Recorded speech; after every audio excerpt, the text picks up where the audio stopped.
reading my story, Chasing Rainbows.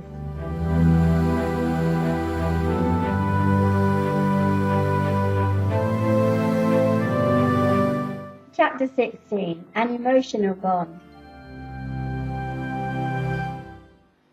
"Oh, sweetheart, I've missed you so," he muttered hoarsely. She smiled at him through her tears. "Not nearly as much as I've missed you." When they went upstairs to her room, it did not seem wrong at all. They lay down together on the bed, and he tenderly removed her clothes. Then, when he was naked beside her, he took her in his arms and began to kiss her gently all over. She was burning with passion as his lips found hers, and she gave herself up to his ardent embrace. His mouth teased the buds of her breast until she moaned softly with ecstasy. She gave herself to him with true abandon, delighting in their union. Afterwards, as she lay with her head upon his chest, he stroked her tousled hair. He knew he had no right to be here, and yet somehow it seemed the most natural thing in the world. Just to be near her, to listen to the gentle rhythm of her breathing as she slept, was pure bliss. As he lay beside her, he knew he had a choice to make: to stay forever trapped in a loveless marriage, or reveal all and accept that his life must take a new path. He had no idea what might happen if he followed his instincts. There was his son Francis to consider.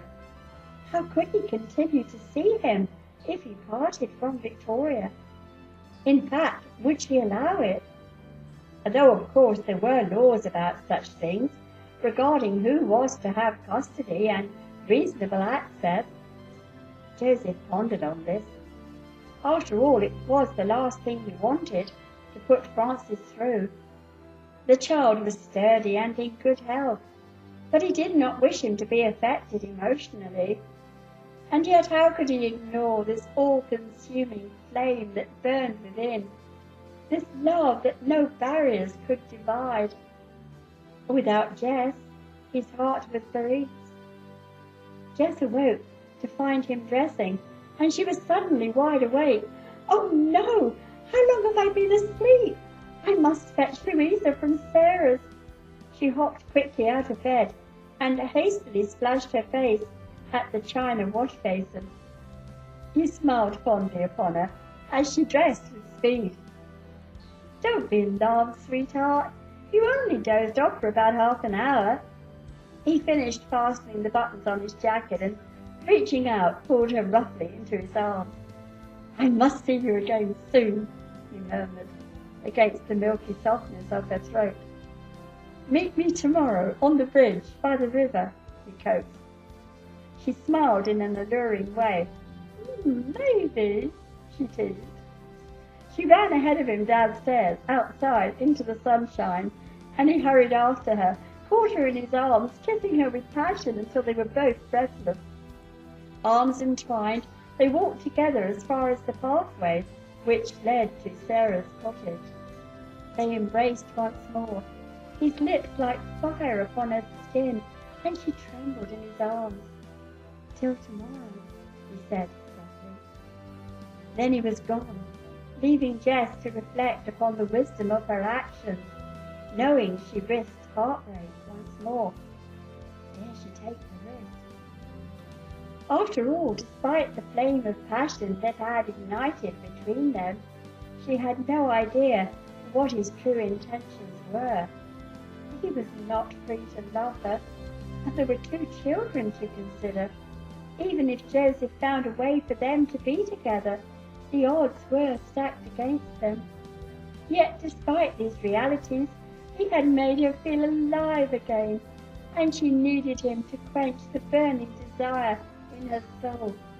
She needed him as flowers need the sweet caress of the morning dew, the warmth of the sun to make them blossom.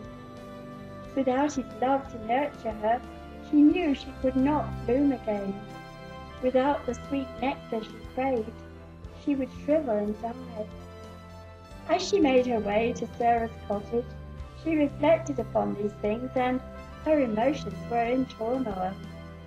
Her heart overflowed with love for Joseph, and yet she was tormented by guilt. He belongs to another. He's a married man, for goodness sake. She knew what they had done was wrong, but it always seemed so natural. And despite the guilt, she felt no remorse. They belonged together. Their hearts and souls were entwined. And yet, how could they ever be together? She did not know. Her common senses told her she was chasing rainbows. And yet within her heart, she yearned to discover what lay beyond.